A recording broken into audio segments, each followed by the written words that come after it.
What is going on, Patriot gardeners? It's your buddy Murdock, and I'm back with another gardening adventure for you. And I think that you guys might actually really enjoy this one tonight. This is actually going to be a 2-for-1. So there's going to be 2 parts to this video. And there's going to be, what in the heck? Yep, that'll come into play later. Yeah, it's going to be a 2-part video.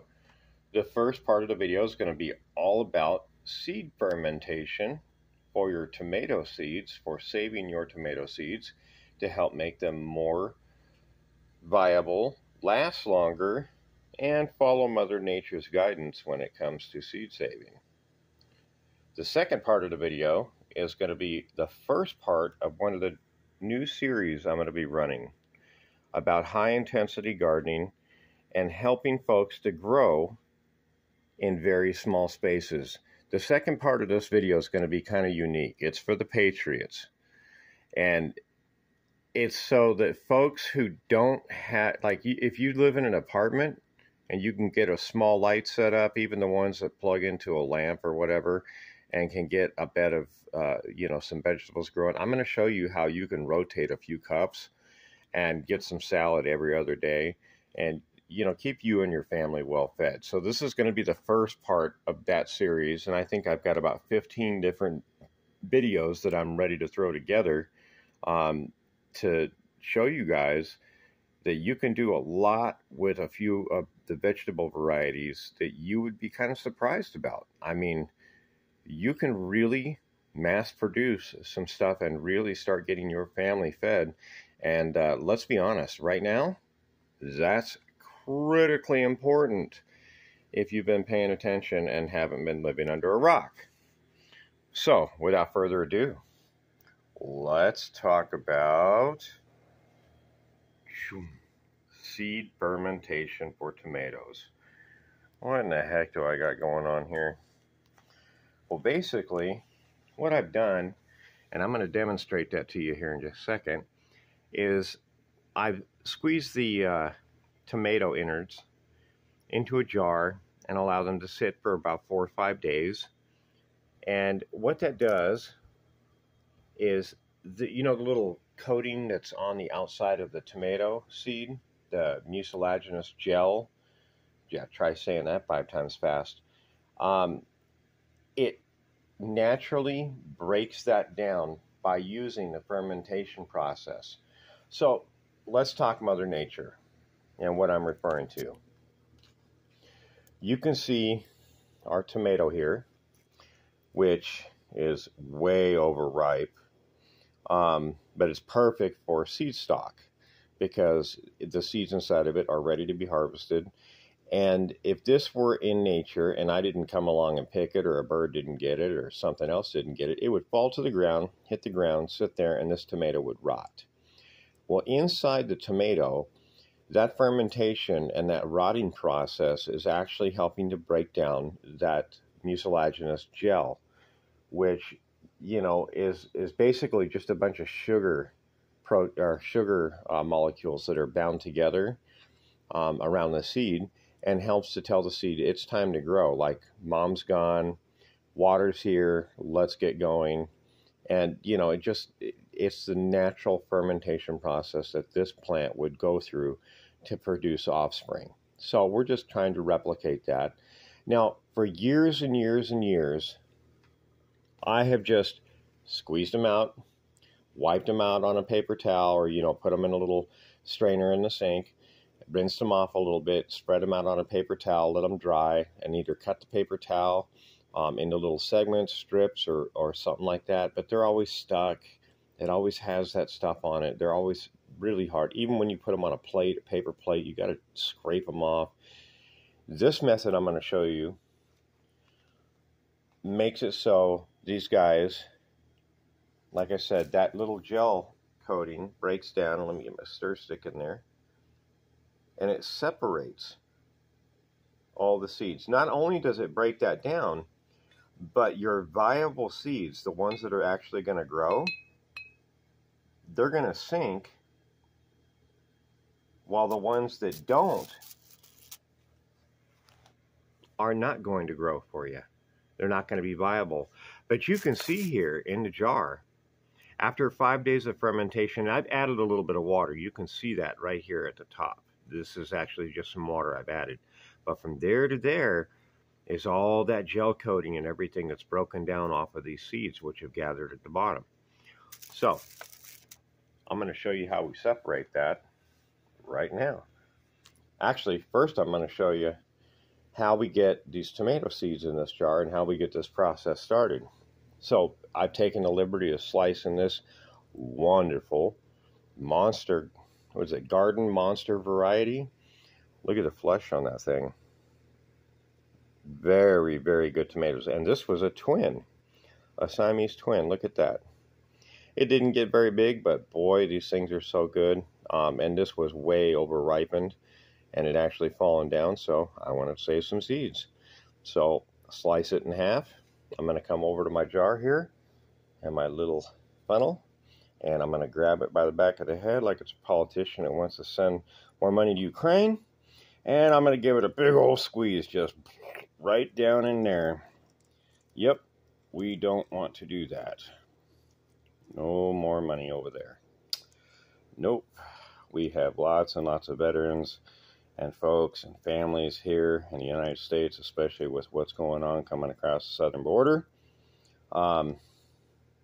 Yeah, I'm not going to go too much into that subject on this video because I don't want to get bombed, but you guys got my drift on that, and we'll grab it like the next politician that wants to second that amendment, and go ahead and squeeze him right on in there because he didn't learn his lesson by watching what happened to the first politician that did that once the Patriots got fed up.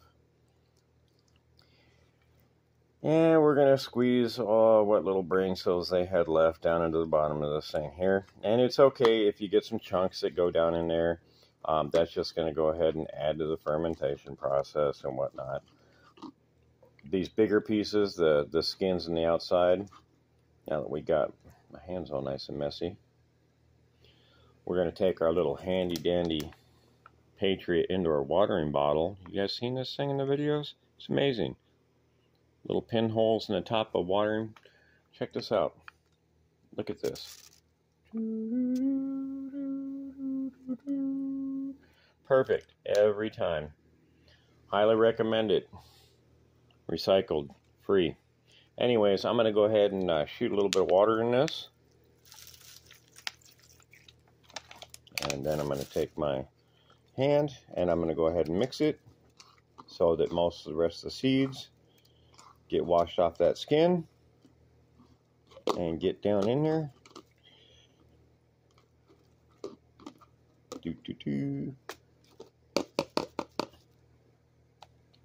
And there we go. And we've got our seeds and our pulp in our jar just like that. And we're just going to take an old lid, set it on there, and that's that. And about, 1 or 2 times a day, you want to come back and take your stick and go ahead, or swirl this thing around, help break that gel down. You're going to see some mold and stuff like that form on top. That's okay. That is part of that decay process that we were talking about.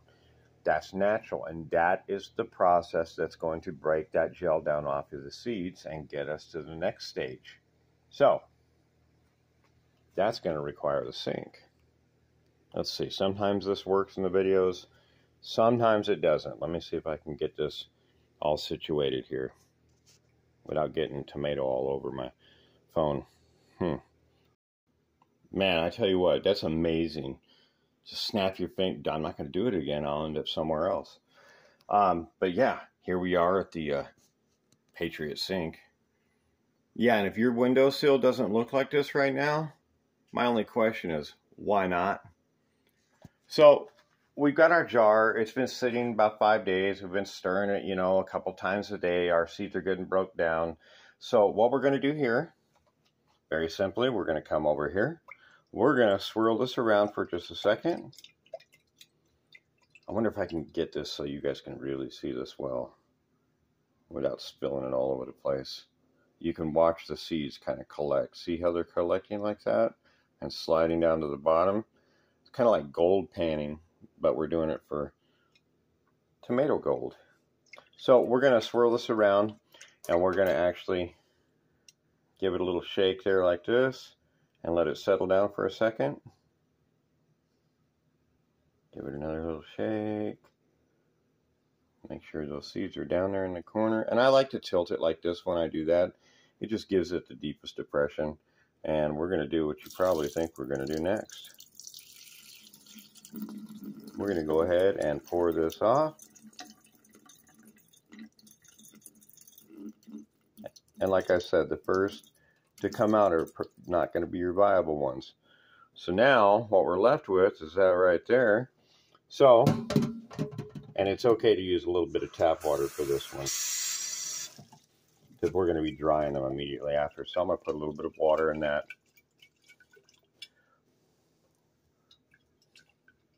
Give them another little slosh. Let it settle down. I'm going to give another pour until I get to right about there. Now I want you to take a look at that. So the next thing I'm going to do, get just a little bit more water so that I can get these guys out of here. And I'm going to dump it all right into this strainer. And then I'll run a little bit of water in here.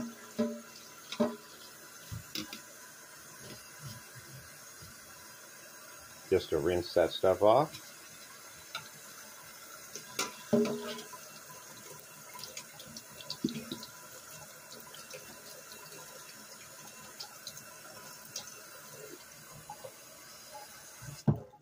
Okay. Oh, let me move this jar. And the next little tip and trick I'm going to give you is to take your strainer here and set it on a paper towel first before you do the next thing. I want you to look at all the water it just sucked out of that. Works pretty well and just helps get a little bit more out. Makes the dumping process that much easier. And we're going to come over here, and just on a regular paper plate, you can use cookie sheet and use whatever you want. We're just going to tap it down on that. And we're going to go ahead and just break these guys up a little bit. They're not really sticky at all.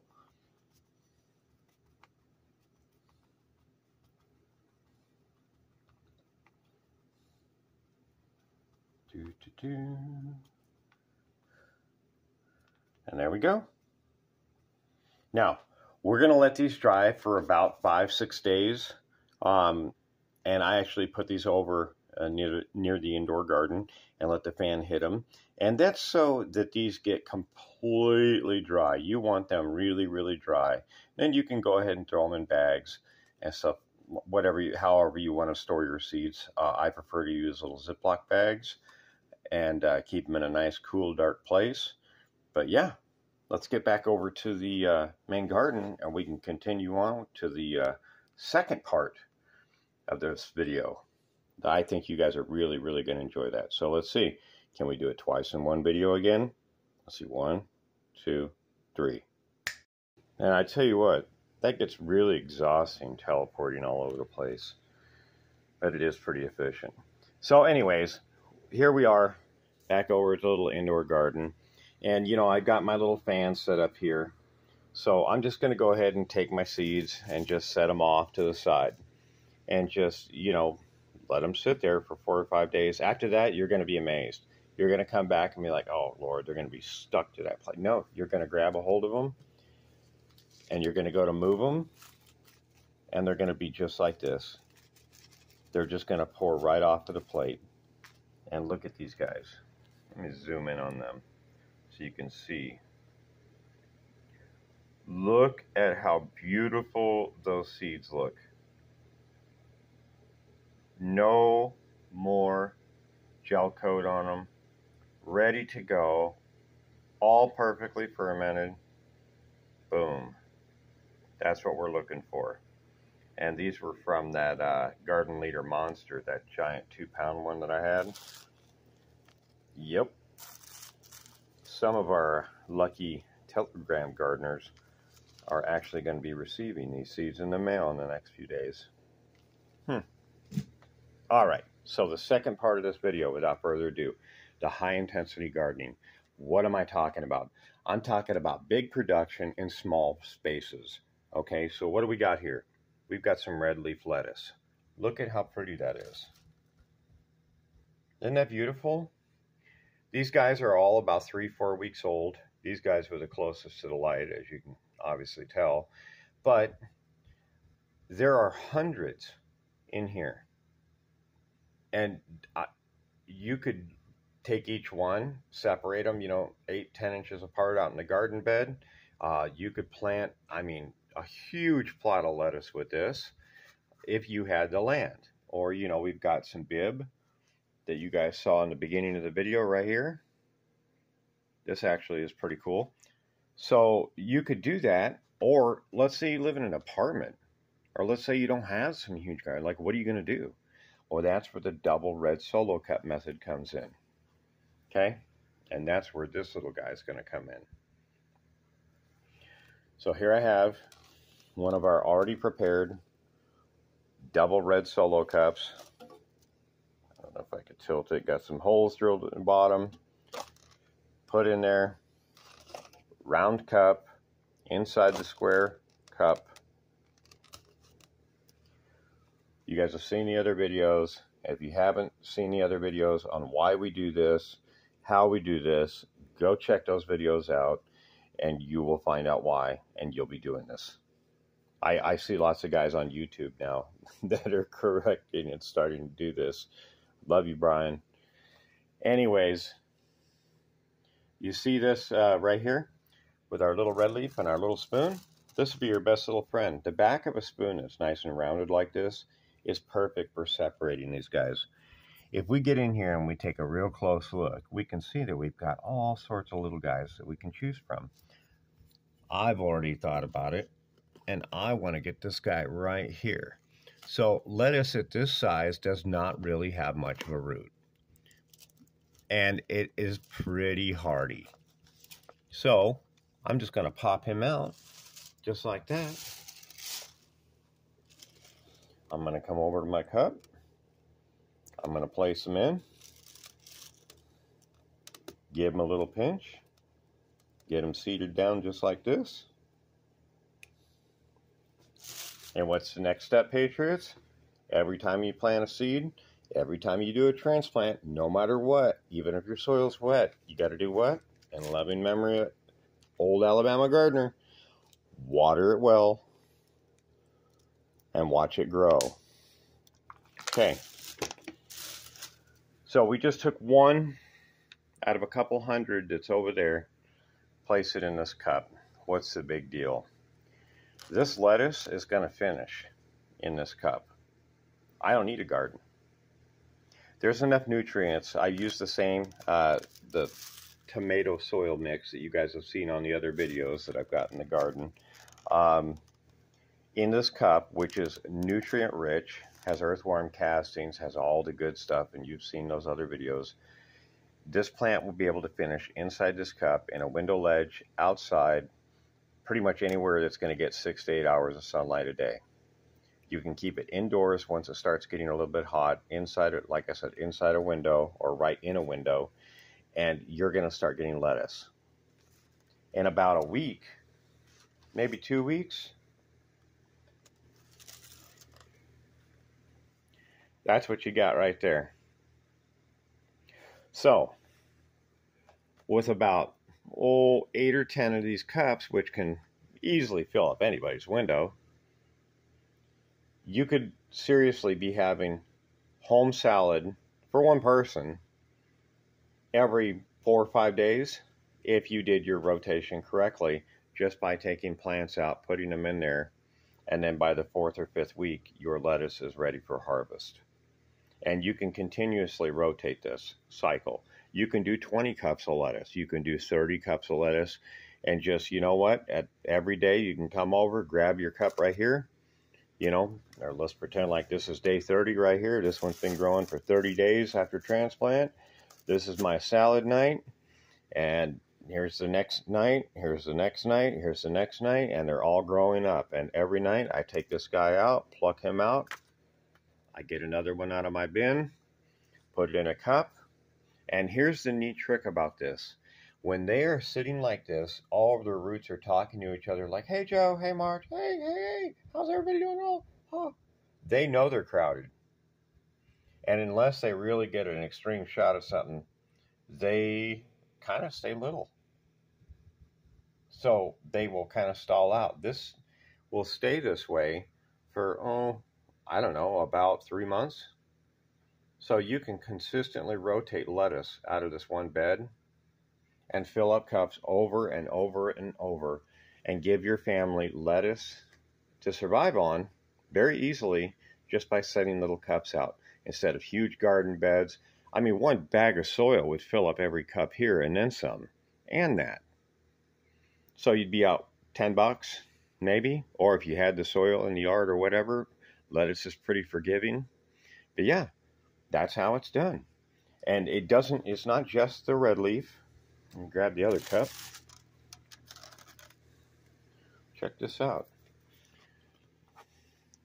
It was time to do one anyways. Let's see if we can find a good one of these. Let's see, who wants to volunteer? Oh, you want to volunteer. So, I'm going to use the bigger end of the spoon on this guy because they have a little bit of a bigger root mass. Come here. Wood, don't you want to come out? Yeah, come here. I'm going to shake off a little bit of that dirt right there. Let's see. Here, you can keep that leaf there. How about that? Oh, look, there's a little straggler. I might come back for you later, buddy. All right, so we got our little lettuce here. We'll head over to our cup. What, monkey? Say hi to the Patriots, monkey. No, you can't eat it. We're going to come over to our cup here. Get those roots down into that hole that we already pre-dug. Shove them down on there. And you can see I'm actually being kind of rough with it.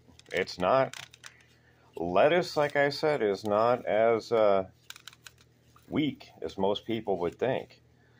It actually does really well, does extraordinarily well in transplant, and it will go from that to that in just a week or two after you get it into its own. This little guy here will look just like this in 2 weeks. So it's pretty proficient. And last thing we got to do, water it well and watch it grow. And that's it. That's how we keep the family fed and keep things rotating. You don't need the lights. You don't need any of that. Spring is coming. As long as you can keep the temperature right for the lettuce, you're going to be good to go. This is the first part and the first one of multiple videos I'm going to do on different plants you can do this with. Anyone can do this. If I can do it, you can do this. And ladies and gentlemen, in this day and time, I know I made a good joke about the politician and everything else, but I want you to all remember something. Father started with a garden for a reason, because it was the best place for his children to grow. He knew from the very first moment that they opened their eyes and popped out that they were going to grow. They need things around them, nutrients, stuff like that. And so he provided. Ladies and gentlemen, the things that we need are sitting right around us. And even though you may not know how to do some of this stuff or do rotation crops, I'm going to show you how to do the carrots and all that kind of stuff. We can do this. We're going to make it through this. And ladies and gentlemen, don't ever forget that in the end of all this, God wins. And one more thing. It's been a long road. It's going to get a little bit tougher before it gets better. But I want you all to remember something. You chose this. When he said, who are my badasses? Who wants to go and be the last army, the one to show them how it's done, to lead them forward, the remnant, the wild ones. You stood up. Don't you ever forget that. I love you all very much. Until our next garden adventure, and I'll show these guys, these two little guys right here. I'll show you what they look like then, in about a week. I love you all. God bless. Murdock out.